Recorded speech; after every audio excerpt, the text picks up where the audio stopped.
मैं संत युवराज इस बात को देख के बहुत बड़ा हैरान हूँ। अभी मैं नेट पे भी देखा और वैसे भी मुझे ज्ञात है, अच्छी प्रकार से मुझे जानता हूँ, क्योंकि मैंने कुरान को भी पढ़ा है, हदीसों को भी पढ़ा है, कई चीज़ों को पढ़ा है कि जो काफिरों को हरा देते थे, जो इस्लाम कबूल नहीं करते थे, जिनसे जाजिया लिया जाता था या उन गुलामों को मार देते थे, फिर उनकी जो पत्नियां होती थीं, बेटियां होती थीं, वो अपने घर की लोंडियां बना लेते थे, गुलाम बना लेते थे और मार्केट में बेचते थे।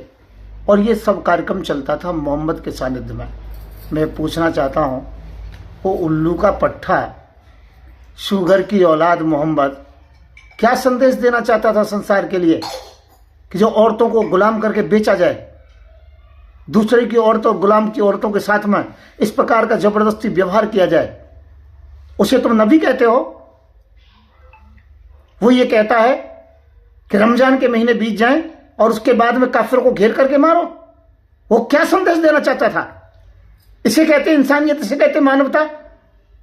उसके बाद में कुछ उल्लू के पट्टे ये और कहते हैं सुगर की औलाद कि वो नबी था। गुस्ताखे मोहम्मद की यही सजा, तन सर से जुदा, सर तन से जुदा। तुम मेरा फलान ढेक काट लो। उल्लू के पट्टो, भारत छोड़ दीजिए या फिर उस मोहम्मद का नाम लेना छोड़ दो। कुरान पवित्र ग्रंथ नहीं है, इसलिए हमने 25 दिसंबर को कुरान दहन दिवस रखा है। और इस 25 दिसंबर को 1000 कुरानों का दहन करने जा रहा हूं दिल्ली लाल किले के सामने। मैं हूं संत युवराज। क्या संदेश देते हैं? उसे नबी कहते हो जो माता बहनों की इज्जत नहीं कर सकता, बलात्कारी कहीं का, जो 6 वर्ष की आयशा से 53 साल की अवस्था में शादी करता है। दूसरा वो औरतों को बेचता है भरे बाजार में, उसे इंसान कहते हो तुम? शर्म आनी चाहिए।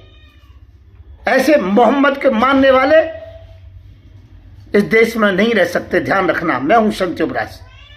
इसलिए हिंदुओं जाग जाओ, पूजा के लिए तलवार लीजिए, बहुत जरूरी है। धार्मिक तलवार लीजिए जो हमारे यहाँ पूजा में काम आती है और समय आने पर सुरक्षा भी प्रदान करती है।